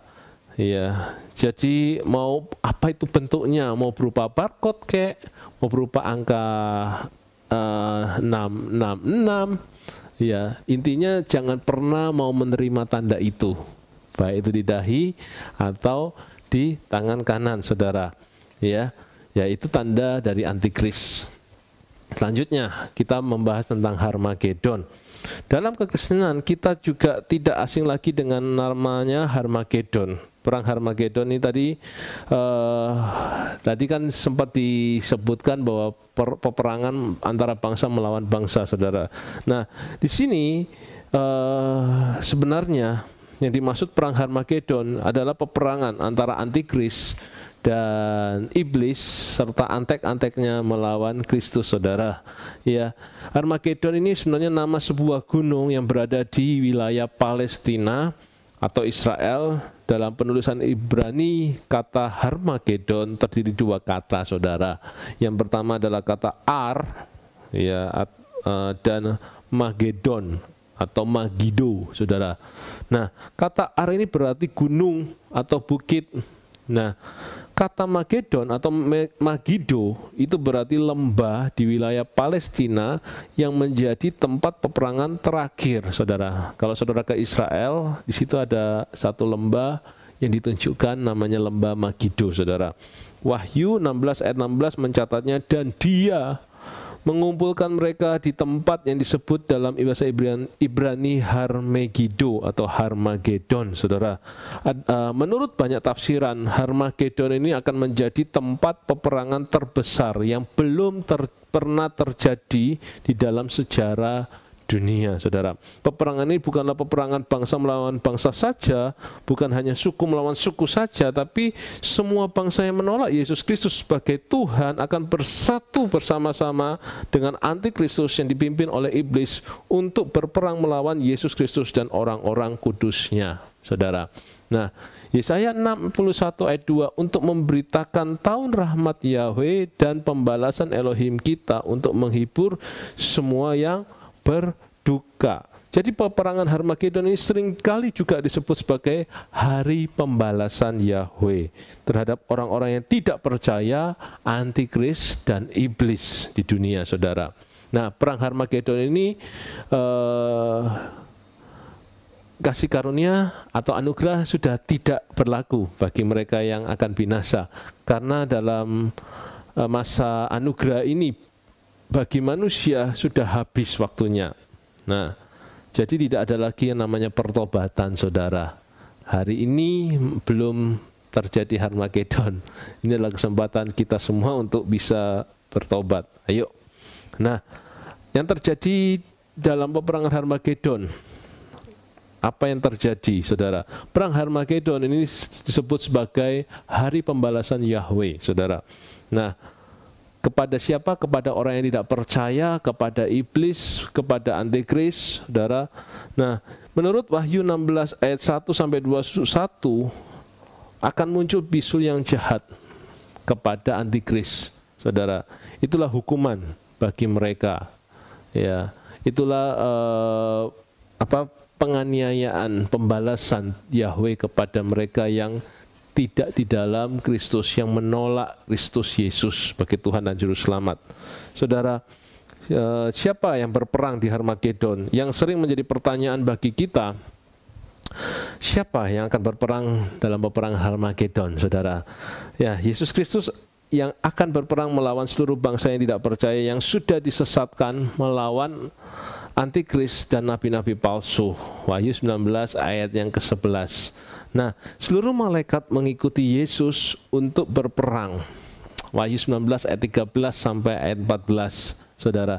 Yesus akan memukul segala bangsa dan memimpin dengan gada besi untuk menimpakan murkanya kepada mereka yang tidak percaya, kepada antikris, kepada nabi-nabi palsu, saudara. Wahyu 19 ayat yang ke-15, yang berperang melawan Yesus Kristus dan tentaranya Yesus maksudnya adalah binatang buas, yang dimaksud yaitu antikris. raja-raja di bumi, yang dimaksud adalah pengikut antikris. Lalu tentara-tentara, yaitu orang-orang yang telah disesatkan, Wahyu 19 ayat yang ke-19. Nah, nabi palsu dan antikris yang digambarkan sebagai binatang, saudara, dilemparkan hidup-hidup ke dalam lautan yang menyala-nyala oleh belerang. Wahyu 19 ayat yang ke-20. Dan jelas Yesus Kristus memenangkan peperangan di Harmagedon ini, saudara. Jadi kalau ikut Yesus, tidak ada yang sanggup melawannya, saudara. Siapa yang bisa melawan Yesus? Gak ada, saudara. Jika Yesus di pihak kita, siapa lawannya? Gak ada, saudara. Karena itu biarlah setiap saudara tetap mengiring Yesus seumur hidup saudara. Nah, selanjutnya kita akan menemukan yang namanya masa 1000 tahun damai, saudara. Apa itu? Masa 1000 tahun damai adalah masa kehidupan baru di dunia setelah peperangan Harmagedon berakhir. Dan di mana Yesus Kristus akan membawa orang-orang percaya dari tempat penyingkiran dibawa kembali ke bumi untuk hidup memerintah bersama-sama dengan Yesus Kristus selama 1000 tahun. Nah, kehidupan masa 1000 tahun ini, saudara, adalah kehidupan yang dipimpin langsung oleh Yesus Kristus sebagai Raja. Kehidupan di dunia akan mengalami kebahagiaan, damai sejahtera, ketenangan, keamanan, saudara, selama 1000 tahun. Kenapa? Karena iblis sudah dikalahkan, iblis sudah dibelenggu, saudara. Jadi di situ tidak ada iblis lagi yang berkeliaran di masa 1000 tahun, saudara. Ya, dikatakan pada masa 1000 tahun, Wahyu 20 ayat 2, dan dia menangkap naga itu supaya ular tua yang adalah si iblis dan setan, dan dia membelenggunya selama 1000 tahun. Jadi iblis dibelenggu, saudara. Yang kedua, iblis dilemparkan ke dalam jurang maut. Wahyu 20 ayat yang ketiga dikatakan demikian, dan dia melemparkannya ke dalam Abu Sos, jurang maut, dan menutupnya dan membenteraikannya di atasnya supaya dia tidak dapat lagi menyesatkan bangsa-bangsa sampai masa 1000 tahun digenapi, dan setelah masa ini dia harus dibebaskan untuk beberapa saat.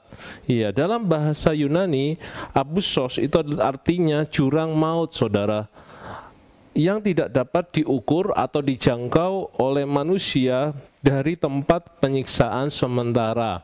Nah, inilah yang kedua, berarti iblis dilemparkan ke dalam jurang maut.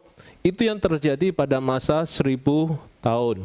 Yang ketiga sekarang, di masa 1000 tahun tidak ada yang namanya penganiayaan, saudara.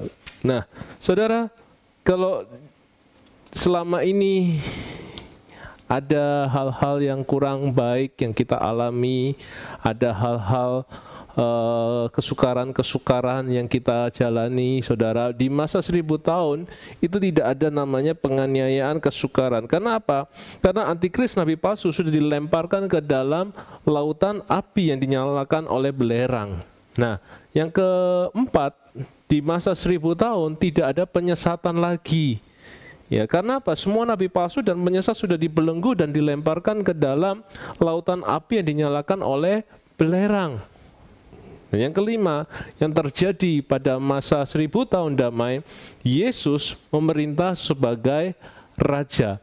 Ayo kita lihat di Wahyu 20 ayat yang keempat, dikatakan begini, dan aku melihat tahta-tahta dan mereka yang duduk di atasnya, dan penghakiman telah diberikan kepada mereka, dan jiwa-jiwa mereka yang dipenggal oleh kesaksian Yesus, dan karena firman Elohim, serta siapapun yang tidak menyembah binatang buas itu maupun ikonnya, dan tidak menerima tanda pada dahinya atau pada tangannya, mereka hidup dan memerintah bersama Kristus selama 1000 tahun. Jadi Yesus yang memerintah sebagai Raja sendiri, saudara, pada masa 1000 tahun damai. Nah, selanjutnya kita akan masuk dalam Gog Magog. Apa itu Gog Magog? Di mana Yesus melepas iblis dari belenggu penjara jurang tanpa dasar, saudara. Nah, pada masa 1000 tahun damai, iblis tidak ada. Iblis dibelenggu dalam jurang tanpa dasar. Nah, pada peristiwa Gog Magog, iblis dilepas kembali. Gunanya untuk apa? Untuk menguji kembali iman daripada orang-orang yang berada pada masa 1000 tahun, karena pada masa 1000 tahun ada orang-orang yang berhasil lolos dengan kekuatannya sendiri, karena pada masa antikris Roh Kudus pun sudah tidak ada. Mereka mulai mengandalkan kekuatannya sendiri untuk keluar dari masa penyiksaan itu, sehingga ketika melewati Harmagedon lalu masuk pada 1000 tahun, ada beberapa orang-orang yang percaya yang bisa saja kalah saat diuji kembali oleh iblis. Tapi mereka yang sudah pernah mengalami proses pengangkatan, rapture, ketika mereka diuji, dicobai oleh iblis, mereka tetap di dalam hadirat Tuhan. Mereka tetap hidup di dalam kekudusan, saudara. Ya, jadi Wahyu 20 ayat 7 sampai ayat 10 dikatakan, dan bila mana masa 1000 tahun telah digenapi, setan akan dibebaskan dari penjaranya. Ayat 8, dan dia akan keluar untuk menyesatkan bangsa-bangsa ke 4 penjuru dunia, Gog Magog, untuk menyimpulkan mereka ke dalam peperangan, dan jumlahnya seperti pasir di laut.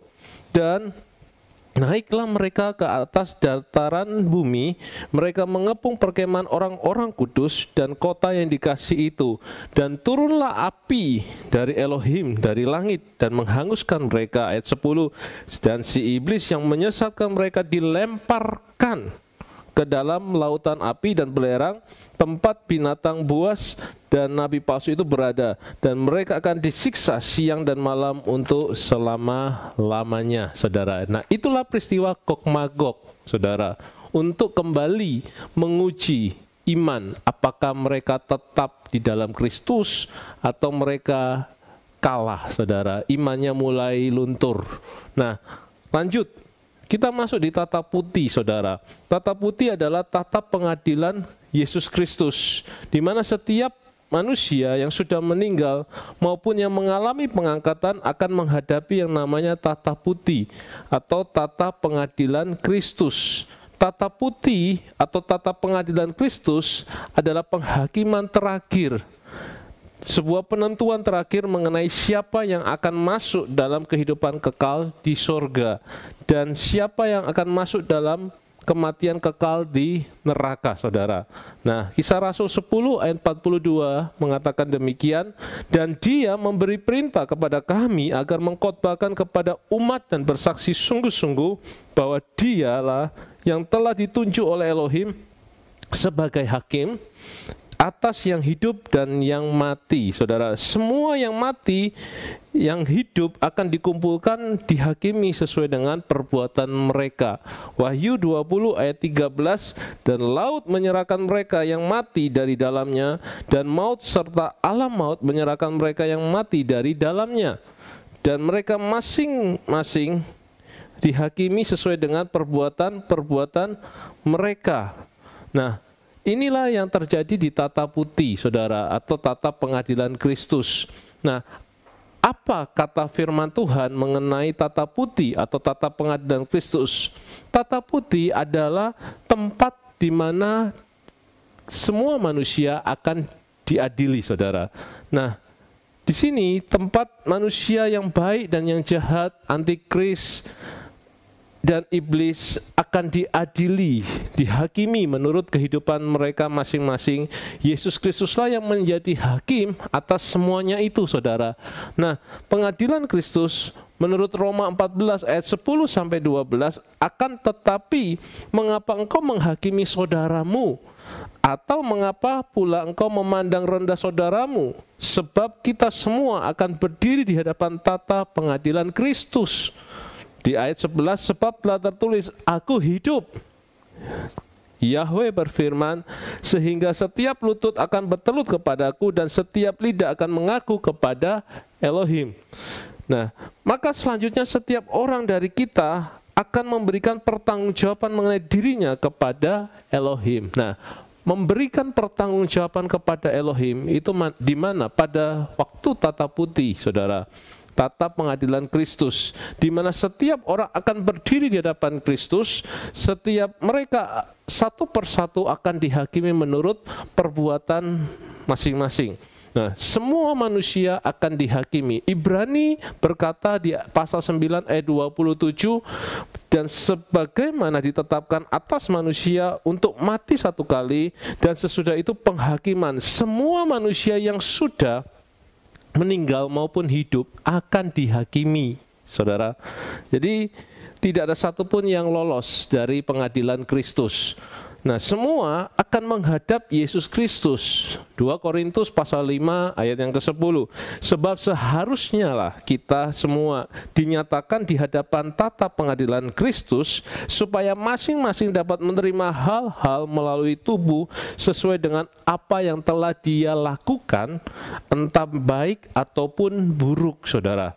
Ya, jadi tata putih adalah tempat di mana kita mempertanggungjawabkan segala perbuatan baik atau buruk. Sebuah tempat di mana Yesus Kristus mengambil keputusan untuk menghukum atau membawa mereka pada surganya yang kekal, saudara. Nah, tata putih adalah tempat untuk mempertanggungjawabkan sebuah perbuatan. 1 Petrus 4 ayat 5, mereka yang akan memberikan pertanggungjawaban kepada Dia yang siap menghakimi yang hidup dan yang mati. Dalam tata putih besar, semua orang akan mempertanggungjawabkan hidupnya. Semua dikumpulkan menjadi satu. Wahyu 20 ayat 11 sampai ayat 12. Ya, semua akan dikumpulkan menjadi satu, saudara. Tata putih menjadi tempat penghakiman. Semua akan dihakimi. Nah, namanya yang tidak tertulis di dalam kitab kehidupan, firman Tuhan berkata akan dihukum. Di mana ayatnya? Wahyu 20 ayat yang ke-15. Dan jika seorang tidak didapati tertulis dalam kitab kehidupan itu, ia dilemparkan ke dalam lautan api, dan iblis saat itu akan dihukum untuk selama-lamanya. Wahyu 20 ayat yang ke-10 dikatakan, dan si iblis yang menyesatkan mereka dilemparkan ke dalam lautan api, dan belerang tempat binatang buas dan nabi palsu itu berada, dan mereka akan disiksa siang dan malam untuk selama-lamanya, saudara. Jadi di sini pada tata putih adalah tempat penghakiman bagi manusia, bagi iblis, dan di situ mereka yang tercatat namanya dalam kitab kehidupan mereka diselamatkan, mereka yang namanya tidak tercatat dalam kitab kehidupan mereka mengalami penghukuman. Dan di tata putih adalah di mana saya dan saudara menerima reward, menerima penghargaan, menerima hadiah. Wahyu 22 ayat 12 dikatakan, dan lihatlah, aku datang segera dan upahku ada bersamaku untuk membalaskan kepada setiap orang sesuai dengan pekerjaannya. Jadi di tata putih atau pengadilan Kristus, mereka yang percaya Yesus akan mendapatkan hadiah kehidupan kekal. Mereka yang tidak percaya akan menerima hukuman, saudara. Iya, jadi ada reward ternyata, saudara. 1 Korintus 3 ayat 12 sampai ayat 15. Dan jika di atas fondasi ini seorang membangun emas, perak, batu-batu berharga, kayu, rumput, jerami, 13, tiap-tiap pekerjaan akan menjadi nyata, karena hari itu akan membuatnya jelas, sebab ia akan disingkapkan oleh api, dan api akan membuktikan pekerjaan masing-masing apapun macamnya itu, saudara. Nah, jika pekerjaan seseorang yang telah dia bangun itu bertahan, dia akan menerima upah. Jika pekerjaan seseorang yang terbakar habis, ia akan menderita kerugian, tetapi ia sendiri akan diselamatkan. Demikian rupa, namun seperti melewati api, saudara. Diselamatkan, tapi tidak terima reward, saudara. Ya, jadi tempat kita menerima hidup kekal adalah di tata putih besar, saudara, di pengadilan Kristus. menerima reward dan kita menerima kehidupan yang kekal juga. Nah, saudara perlu ketahui bahwa di dalam Yesus, saya dan saudara yang hidup dalam anugerah di dalam Yesus Kristus, in Christ, kita tidak menerima penghukuman. Roma 8 ayat 1. Oleh karena itu sekarang tidak ada penghukuman bagi mereka yang ada di dalam Kristus Yesus, yang tidak hidup menurut daging tetapi menurut roh, saudara. Karena itu pastikan saudara in Christ hari-hari ini, saudara. Ya, saudara di dalam Kristus. Sebab pada waktu itu adalah Yesus mendamaikan untuk semuanya. Apa yang telah rusak, Yesus perbaiki. Dan orang-orang yang tidak percaya, mereka akan dihukum, saudara. Nah, ayo kita menjadi orang-orang yang tetap percaya di dalam Kristus. Ada reward yang dibagikan di sana, saudara. Ada berbagai mahkota, saudara. Itu ayatnya di mana? Di 2 Timotius 4 ayat yang ke-8. Dikatakan selanjutnya, tersedia bagiku mahkota kebenaran yang Tuhan Hakim yang adil akan memberikan kepadaku pada hari itu, dan bukan hanya kepadaku melainkan juga kepada semua orang yang merindukan penampakannya. Jadi ada mahkota kebenaran yang pertama. Yang berikut ada yang dinamakan 2 Timotius 2 ayat 5-7, yaitu dan juga apabila seseorang bertanding, ia tidak akan dimahkotai kecuali ia telah bertanding menurut aturannya. Tata putih atau pengadilan Kristus akan menjadi tempat di mana orang percaya akan menerima hadiah dan mahkota kehidupan untuk hidup yang kekal. Jadi ada mahkota kebenaran, ada mahkota kehidupan. Ya, jadi intinya akan menerima reward berupa mahkota. Ya, 5 mahkota: mahkota kebenaran, mahkota kehidupan, mahkota kemegahan atau sukacita, 1 Tesalonika 2 ayat 19, kemudian mahkota kemuliaan, 1 Petrus 5 ayat yang keempat, mahkota kehidupan tadi, Yakobus, ya dikatakan ayat pasal 1 ayat 12, mahkota abadi 1 Korintus 9 ayat 25.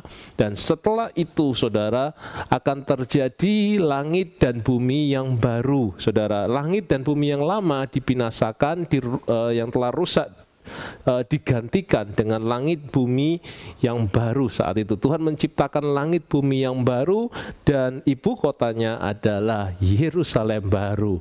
Nah, setiap saya dan saudara yang mengikuti School of Success pada hari ini, saudara, biarlah kita semua hidup dalam tuntunan Roh Kudus, dan saya percaya kita bagian dari anak-anaknya yang menerima upah, kita diselamatkan. Kalau kita berbicara tentang sorga, yaitu tidak ada kawin mengawinkan di sorga, saudara. Matius 22 ayat 30 dikatakan tidak ada kawin mengawinkan di sorga, saudara, dan tidak ada darah dan daging di sorga. Di sorga adalah tempat yang kekal. Ya, di 2 Korintus 5 ayat yang ke-1, lalu dikatakan di sorga itu tidak ada jerih lelah. Wahyu 14 ayat yang ke-13, tidak ada jerih lelah lagi, saudara. Nah, di sorga kita hidup bersama-sama dengan Yesus Kristus. Wahyu 21 ayat yang ke-3. Tidak ada penderitaan lagi, saudara. Wahyu 21 ayat yang ke-4. Ya, tidak ada lagi duka cita, tidak ada lagi maut, tidak ada ratap tangis, tidak ada lagi sakit penyakit, saudara. Kita berbahagia, saudara. Semua menjadi baru dan memiliki tubuh kemuliaan di sorga. Wahyu 21 ayat yang ke-5, saudara. Dan dia yang duduk di atas tahta itu berkata, lihatlah, aku menjadikan semuanya baru. Dan dia berkata kepadaku, tuliskanlah, karena perkataan-perkataan ini adalah benar dan dapat dipercaya. Saudara, di surga kita minum air kehidupan. Wahyu 21 ayat yang ke-6. Di surga kita menjadi anak Bapa Yahweh. Wahyu 21 ayat yang ke-7, saudara. Ya, jadi di surga tidak ada lagi kejahatan, saudara. Di surga berbicara tentang Yesus Kristus sebagai kehidupan. Kita mengalami pertemuan muka dengan Yesus Kristus. Semua orang bersukacita hanya memuji kebesaran Yesus Kristus. Dan inilah yang menjadi mimpi doa kita bersama-sama. Kita semua masuk surga. Amin. Yesus yang menjamin keselamatan kita, Dia Tuhan Yesus yang baik. Karena itu tetaplah di dalam Kristus, tetaplah berada di dalam hadirat-Nya selalu, dan saya percaya kedatangan kedua kalinya kita menjadi anak-anak-Nya yang dijemput, ya, kita menjadi anak-anak-Nya yang mengalami pengangkatan, kita menjadi anak-anak-Nya yang diselamatkan, kita menjadi anak-anak-Nya yang menerima reward, kita menjadi anak-anak-Nya yang masuk dalam kebahagiaan yang kekal di surga. Amin. Demikianlah School of Success pada hari ini. Tuhan Yesus memberkati saudara sekalian. Amin.